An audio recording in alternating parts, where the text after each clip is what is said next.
Hello students, welcome back to your favourite YouTube channel my education support. So students, हमने दो video class 8th की पढ़ ली है, chapter 8 की सेल स्ट्रक्चर एंड फंक्शन। तो इस वीडियो में हम पार्ट 3 कवर करने वाले हैं। अगर आपने वो वीडियो नहीं देखी है तो ऊपर आई बटन पर आपको वो दोनों वीडियो मिल जाएंगी और इस वीडियो के एंड में भी मिल जाएंगी और डिस्क्रिप्शन में भी आपको मिल जाएंगी। तो पहले वो वीडियो देख लेना दोस्तों, उसके बाद इस वीडियो को देखना, क्योंकि ये अगला पार्ट है, मतलब कि थर्ड पार्ट है। हमने इसके पहले पढ़ लिया, तब हम पढ़ने वाले हैं साइटोप्लाज्म से। ओके, सो हमने यहाँ तक पढ़ लिया था, सेल वॉल वगैरह सारी चीजें पढ़ ली थी। अब हम पढ़ने वाले हैं साइटोप्लाज्म। साइटोप्लाज्म क्या होता है? और वैसे स्टूडेंट्स, अगर आपने मेरे चैनल को सब्सक्राइब नहीं किया अब तक तो सब्सक्राइब कर लो। अगर आप क्लास 8, 9, 10 किसी भी क्लास में है तो इस चैनल को जरूर से सब्सक्राइब कर लें, ताकि मैं आपके लिए ऐसे वीडियोस लेकर आता रहूं और आपसे कोई भी मेरी वीडियो मिस ना हो, आपके एजुकेशन में कोई भी रुकावट ना आए, चाहे लॉकडाउन हो या ना। So let's begin the video. Cytoplasm, it is the jelly-like substance present between the cell membrane and the nucleus। सो दोस्तों, जो साइटोप्लाज्म होता है ना, वो एक जेली लाइक सब्सटेंस होता है, जैसा शैम्पू कह ले या फिर जेल। आपने जेल तो देखा ही होगा ना, वैसा सब्सटेंस होता है जो कि प्रेजेंट होता है सेल मेम्ब्रेन और न्यूक्लियस के बीच में भरा हुआ होता है। वेरियस अदर कंपोनेंट्स और organelles of cells are present in the cytoplasm. So दोस्तों, सेल वॉल के अंदर साइटोप्लाज्म भरा होता है। साइटोप्लाज्म के अंदर ही बहुत सारी चीज़ें होती हैं, अलग अलग ऑर्गेनेल्स होते हैं, उसी में न्यूक्लियस होता है, जैसे कि माइटोकॉन्ड्रिया हो गया, गोल्गी बॉडीज हो गया, राइबोसोम्स हो गया, ये सारे साइटोप्लाज्म में ही प्रेजेंट होते हैं। You will learn about them in the later classes. तो आप उन सब के बारे में अगली क्लासेस में पढ़ोगे। अब बात करते हैं न्यूक्लियस की। न्यूक्लियस क्या होता है? It is an important component of the living cell. वैसे दोस्तों, आप मुझे बताओ, क्या मैं स्पीड में तो ज़्यादा नहीं पढ़ा रहा? कैसी आपको मतलब वीडियो कैसी लग रही ओवरऑल, कमेंट में मुझे ज़रूर से बताना। सो चलो न्यूक्लियस के बारे में पढ़ते हैं। It is a important component of the living cell. ये बहुत इंपॉर्टेंट कंपोनेंट होता है किसी भी लिविंग सेल का। It is generally spherical and located in the centre of the cell.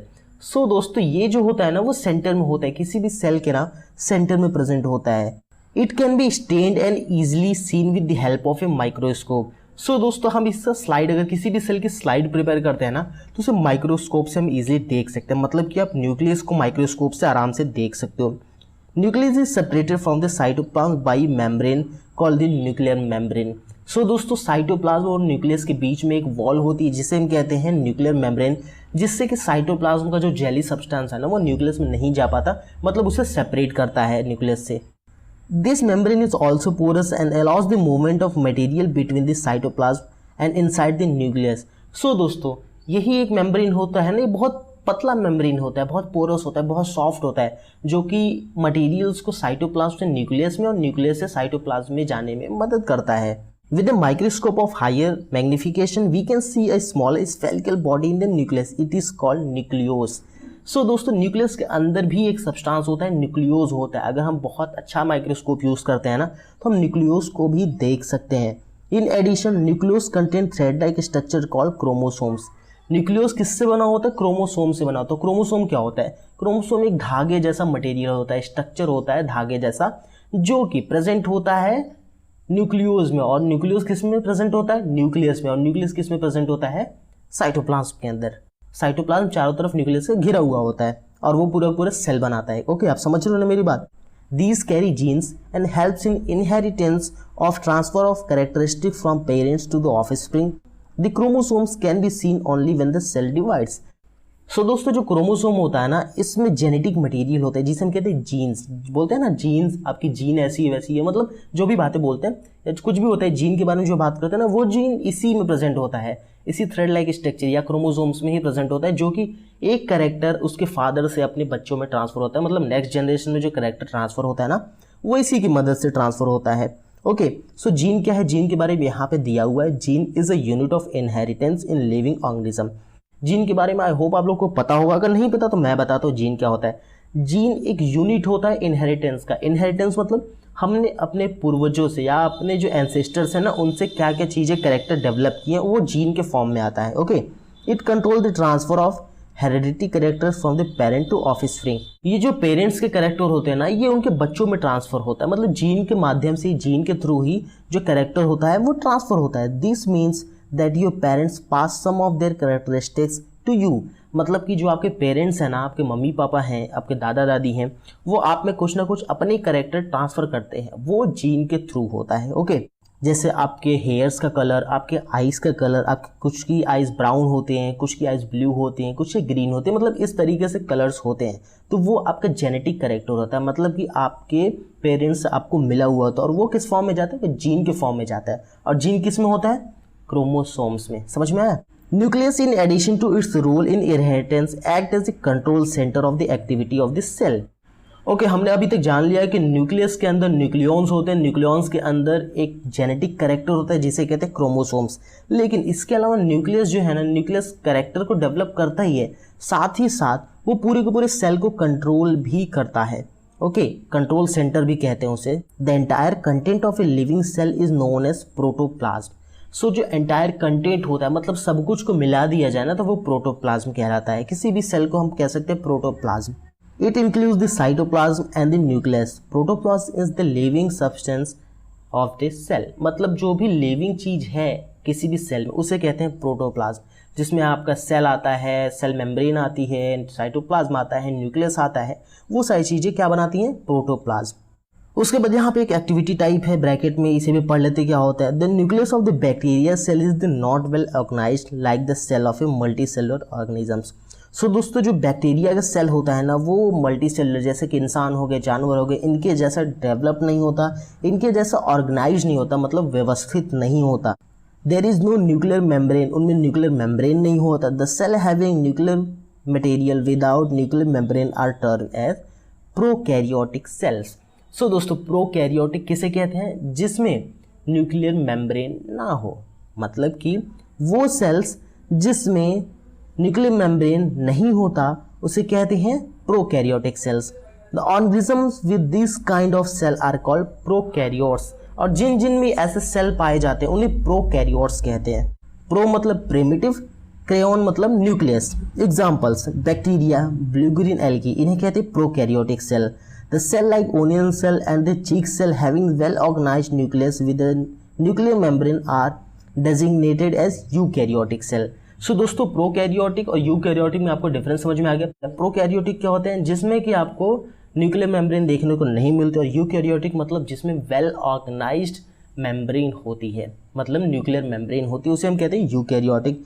जैसे हमारे चीक्स, इंसान, ओनियन पील, ये सारी चीज़ें। उसके बाद नेक्स्ट पेज पर बढ़ते हैं। यहाँ पे है, while observing the onion cells under the microscope did you notice any blank looking structure in the cytoplasm? This is called vacuole. Okay, so क्या आपने जो ओनियन का पील यहाँ पे देखा, क्या आपको इसमें कोई ब्लैंक मटेरियल भी दिख रहा है? नहीं होता है, लेकिन उसे कहते हैं vacuole. It could be single big as onion cell, मतलब कि जो ओनियन सेल के इतना भी बड़ा हो सकता है कोई वैक्यूल।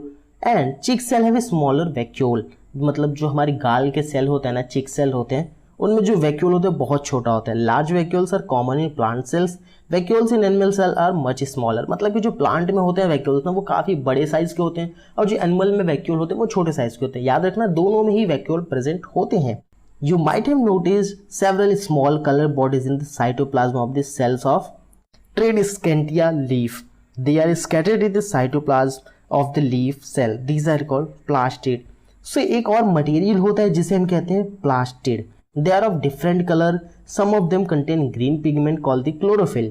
Okay, जो प्लास्टिड होता है ना, वही रिस्पॉन्सिबल होता है किसी भी प्लांट और किसी भी पेड़ में, किसी पौधे में ग्रीन कलर देने के लिए, क्योंकि प्लास्टिड अलग अलग कलर के हो सकते हैं। जैसे आप देखे होगा ना, कभी कभी कोई कोई पत्तियाँ अलग अलग कलर्स की होती है, कोई येलो होती हैं, कोई रेड टाइप होती हैं, कोई ग्रीन होती है, मतलब मोस्ट ऑफ द ग्रीन होती है। तो ये किसके वजह से आता है? वो प्लास्टिड की वजह से आता है। तो आपको याद रखना है, जो कलर होता है, जो पिगमेंट होता है लीव्स का, वो कहाँ से आता है? प्लास्टिड से आता है।